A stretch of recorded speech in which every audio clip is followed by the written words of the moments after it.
Next fourth lesson ఉన్నత మొక్కల్లో కిరణజన్య సంయోగ క్రియ. మీరు ఫస్ట్ ఇయర్ వరకు ఇంతవరకు చదువుతున్నటువంటి అంశాల్లో ఈ పదం వినే ఉంటారు. ఇది కిరణజన్య సంయోగ క్రియ అని. కిరణజన్య సంయోగ క్రియ అంటే ఏం జరుగుతుంది?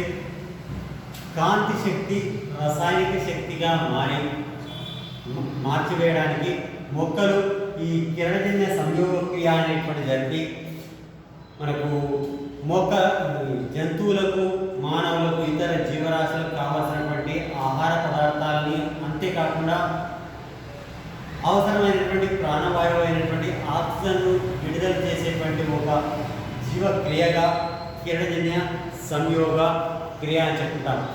ఒకవేళ మొక్కలు ఈ కిరణజన్య సంయోగ క్రియ కనుక జరగకపోతే ఒక్కసారి ఉంచండి, ఏ జీవికి కూడా ఆహారం అనేటువంటిది ఉండదు. అదే రకంగా మనకు జీవులకు కావాల్సినటువంటి ఆక్సిజన్ అనేటువంటిది కూడా ఉండదు. కాబట్టి అప్పుడు జీవ మనుగడ కొనసాగుతుందా లేదా అనేది మనకు ఊహించుకుంటే ప్రశ్నార్థకమే అని చెప్పుకోవచ్చు. అంటే కిరణజన్య సంయోగ క్రియ అనేటువంటిది మనకు ప్రపంచవ్యాప్తంగా మనకు అతి ప్రధానమైనటువంటి ముఖ్యమైనటువంటి జీవక్రియ అని చెప్పుకోవచ్చు. ఇది జరగడం వల్లనే జీవులు అనేటువంటి నివసించగలుగుతున్నాయి. కాబట్టి ఇప్పుడు జరుగుతున్నటువంటి పరిశోధన లోపల వేరు గ్రహాలపైన అక్కడ ఏంది ముఖ్యంగా ఆక్సిజన్ ఉందా, అక్కడ నీరు ఉందా, ఇంకా కాంతి లభిస్తుందా, అక్కడ ఆహార పదార్థాలు ఉత్పత్తి జరుగుతాయా అనేది మనకు జీవుల మనుగడకు ప్రధాన ఆధారంగా చెప్పుకుంటాం. కాబట్టి ఈ జీవక్రియ ఏది కిరణజన్య సంయోగక్రియ అనేటువంటిది మనకు కాంతి శక్తిని రసాయన శక్తిగా మార్చి మనకు కార్బోహైడ్రేట్స్ లేదా పిండి పదార్థాలు, అదే రకంగా ఆక్సిజన్ ఉత్పత్తి చేసేటువంటి జీవక్రియగా మనం చెప్పుకుంటాం. అయితే ఈ కిరణజన్య సంయోగక్రియ పైన మొట్టమొదటిగా ఎలాంటి పరిశోధనలు జరిగాయి అనే దాన్ని మనం పరిశీలిస్తే తొలి ప్రయోగాలు ఫస్ట్ 1970 లోపల వారు జోసెఫ్ ప్రిస్ట్లీ అనేటువంటి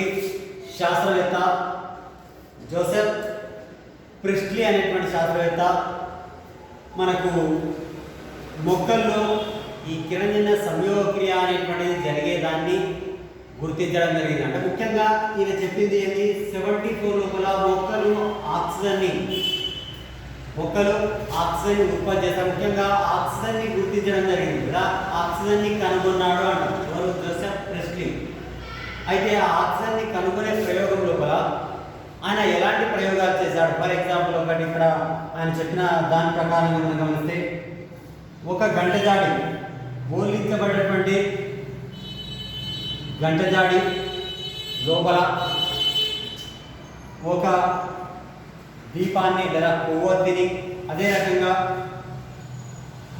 ఒక ఎలుక నుంచి కొన్ని గంటల తర్వాత ఆ దీపం అనేటువంటిది ఆరిపోయింది. అదే రకంగా ఎలుక అనేటువంటిది చనిపోయింది. కానీ దీంతో పాటుగా ఆయన ఏం చేసిందంటే ఇదే గంటజాడి లోపల ఈ దీపము మరియు ఎలుకతో పాటుగా ఒక పత్రయుతమైనటువంటి మొక్కని, ఈయన పుదీనా మొక్కని ఇక్కడ ఉంచడం జరిగింది.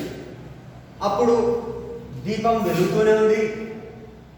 అదే రకంగా మనకు ఎలుక అనేటువంటిది జీవించే ఉంది. అంటే మొక్కలు దీపం వెలగడానికి, అదే రకంగా జంతువులు నివసించడానికి ఆవశ్యకమైనటువంటి వాయువుల్ని విడుదల చేస్తాయని చెప్పాడు. అదే మనకు ఇక్కడ 1774 లోపల ఆయన చేసిన ప్రయోగాల భాగంగా ఆక్సిజన్ని కనుగొన్నాడని చెప్పుకుంటాం.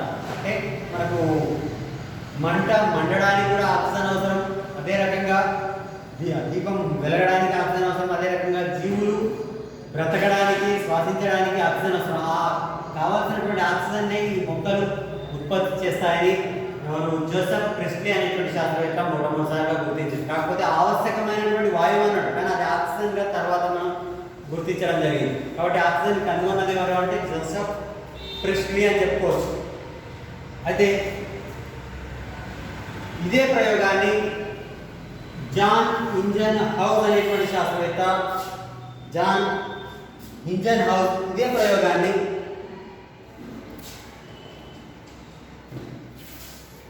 చీకటిలో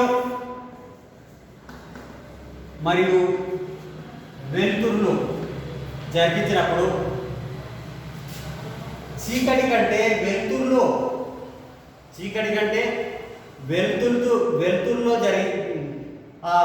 ఈ ప్రయోగాన్ని జరిపించినప్పుడు వెలుతురులో ఈ మొక్కల యొక్క పత్రాల పైన నీటి బుడగలు ఏర్పడడాన్ని గమనించాం. అదే చీకట్లో ఉన్నప్పుడు ఆ నీటి బుడగలు అనేటువంటి ఏర్పడలేదు. కాబట్టి వెలుతురులో అంటే కాంతి సమక్షంలో మొక్కలు ఈ ఆక్సిజన్ని ఉత్పత్తి చేస్తాయి. అంటే ఆక్సిజన్ ఉత్పత్తి చేసేటువంటి జీవక్రియ ఎప్పుడు కాంతి సమక్షంలో జరుగుతుంది అని ఎవరు జాన్ ఇంజన్హౌస్ అనేటువంటి శాస్త్రవేత్త మనకు చెప్పడం జరిగింది. అంటే ఇక్కడ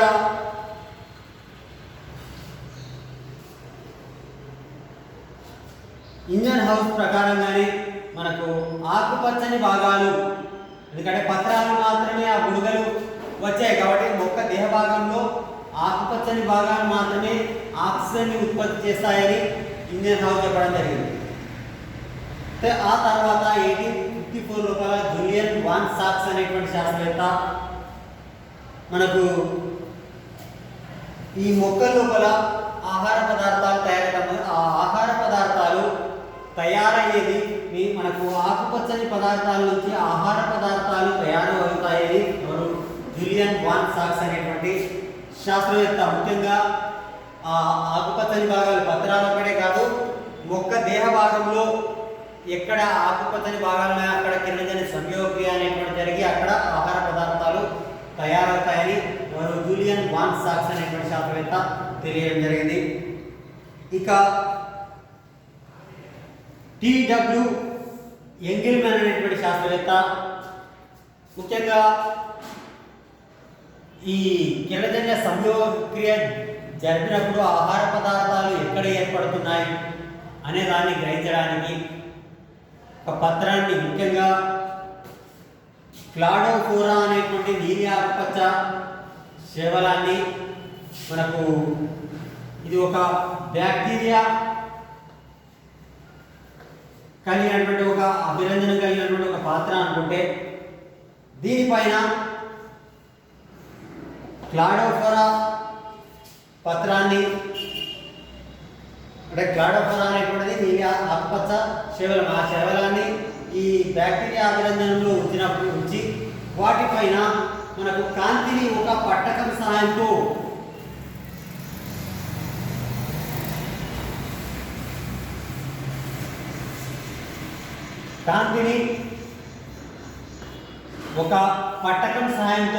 వేరు చేసినప్పుడు ఆ కాంతి అనేటువంటి వేర్వేరు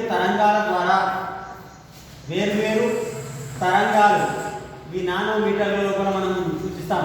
ఆ వేర్వేరు తరంగాల ద్వారా మనకు వేర్వేరు తరంగాలప్పుడు వేర్వేరు రంగుల ద్వారా ఈ కాంతి అనేటువంటిది ఆ శివలం పైన పడ్డప్పుడు ఎక్కడైతే ఈ బ్యాక్టీరియాలు ఈ పత్రాల పైన ఎక్కువగా మనకు విస్తరించి ఉంటాయో, అంటే ఎక్కడ ఎక్కువగా విస్తరించి ఉంటాయో ఆ ప్రదేశాల లోపల మనకు పిండి పదార్థాలు లేదా ఆహార పదార్థాలు తయారవుతాయి అని గుర్తించడం జరిగింది.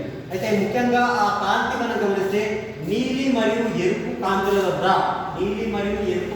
వద్ద మనకు ఈ కిరణజన్య సంయోగక్రియ రేటు అనేటువంటిది ఎక్కువగా ఉంటుంది. అంటే ఆహార పదార్థాలు ఆ కాంతి వద్ద ఎక్కువగా ఉత్పత్తి అవుతాయి అని టిడబ్ల్యూ ఎంగిల్మెన్ అనేటువంటి శాస్త్రవేత్త మనకు చెప్పడం జరిగింది. దాని ఆధారంగా మనకు 19వ శతాబ్దం లోపల మనకు కార్బన్ డైఆక్సైడ్, నీరు అనేటువంటిది, అంటే మొక్కలు కార్బన్ డైఆక్సైడ్ మరియు నీటిని గ్రహించి కాంతి సమక్షం లోపల కార్బోహైడ్రేట్స్ మరియు ఆక్సిజన్ని ఉత్పత్తి చేస్తాయని కిరణజన్య సంయోగక్రియ సమీకరణాన్ని ఈ రకంగా షార్ట్గా మనం చెప్పుకుందాం. అయితే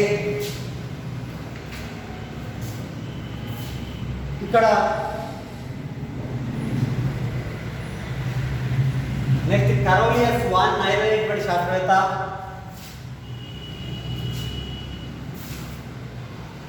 ఈ కిరణజన్య సంయోగక్రియ సమీకరణాన్ని మనకి ఇక్కడ నీరు కార్బన్ డైఆక్సైడ్ చెప్పుకున్నాం కదా, ఆ నీరు అనకుండా ఏదో ఒక హైడ్రోజన్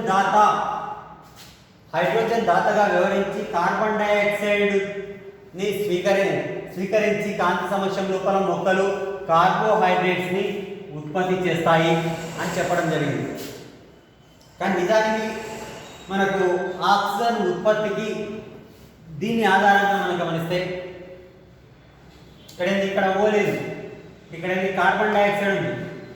కార్బన్ డైఆక్సైడ్ ద్వారానే ఆక్సిజన్ అనేటువంటిది ఉత్పత్తి అయినట్టు మనకి ఈ సమీకరణం ద్వారా మనం చూసుకోవచ్చు. కానీ ఏదో ఒక హైడ్రోజన్ దాత అనేటువంటిది ఇక్కడ హైడ్రోజన్ దాతగా వ్యవహరించినప్పుడు హైడ్రోజన్ సల్ఫైడ్ H2S కనుక మనకు హైడ్రోజన్ దాతగా వ్యవహరిస్తే సల్ఫైడ్లు ఏర్పడుతున్నాయి కానీ ఆక్సిజన్ ఉత్పత్తి కావడం లేదు. కాబట్టి మనకు ఆక్సిజన్ ఉత్పత్తికి కార్బన్ డైఆక్సైడ్ నుండి కాదు, ఆ హైడ్రోజన్ దాతగా వ్యవహరించేటువంటి నీటి ద్వారానే మనకు కిరణజన్య సంయోగక్రియ లోపల ఆక్సిజన్ ఉత్పత్తికి కారణమవుతాయని కరోలియస్ వాన్ నైల్ అనేటువంటి శాస్త్రవేత్త చెప్పడం జరిగింది. ఇక్కడ చూడండి, కిరణజన్య సంయోగక్రియ లోపల ఇక్కడ నీరు అనేటువంటిది హైడ్రోజన్ దాతగా వ్యవహరిస్తుంది, కానీ ఇక్కడ నీటికి బదులుగా వేరొకటి H2S అనేటువంటిది హైడ్రోజన్ సల్ఫైడ్ వినియోగించినప్పుడు అక్కడ ఆక్సిజన్ ఉండకుండా హైడ్రోజన్ సల్ఫేట్లు సల్ఫైడ్లు ఉత్పత్తి కావడాన్ని గమనించింది. కాబట్టి అలా కాకుండా మనకు ఆ సల్ఫేట్ బదులుగా నీటిని వినియోగించినప్పుడు అక్కడ ఆక్సిజన్ అనేటువంటి ఉత్పత్తి కావడం జరిగింది. అంటే ఇక్కడ కిరణజన్య సంయోగక్రియ లోపల ఆక్సిజన్ ఉత్పత్తికి ఆ మొక్కలు స్వీకరించేటువంటి నీటి ద్వారానే ఆక్సిజన్ ఉత్పన్నం అవుతుంది, కానీ కార్బన్ డైఆక్సైడ్ ద్వారా కాదు. మొత్తం మీద మనకు కిరణజన్య సంయోగక్రియలో భాగంగా కార్బన్ డైఆక్సైడ్ మరియు నీరు అనేటువంటిది మొక్కలు గ్రహించి కాంతి సమక్షంలో గ్రహించి మనకు C6H12O6 అంటే గ్లూకోజ్ పిండి పదార్థం మరియు నీరు మరియు ఆక్సిజన్ మనకు ఉత్పత్తి జరుగుతుంది అని చెప్పుకోవచ్చు. ఈ విషయాన్ని మనకు భార ఐసోటోపులను ఉపయోగించి ముఖ్యంగా ఈ ఆక్సిజన్ అనేటువంటిది కార్బన్ డైఆక్సైడ్ నుంచా లేదా నీటి నుంచా అనేటువంటిది తర్వాత ప్రయోగాల లోపల నిరూపించడం జరిగింది.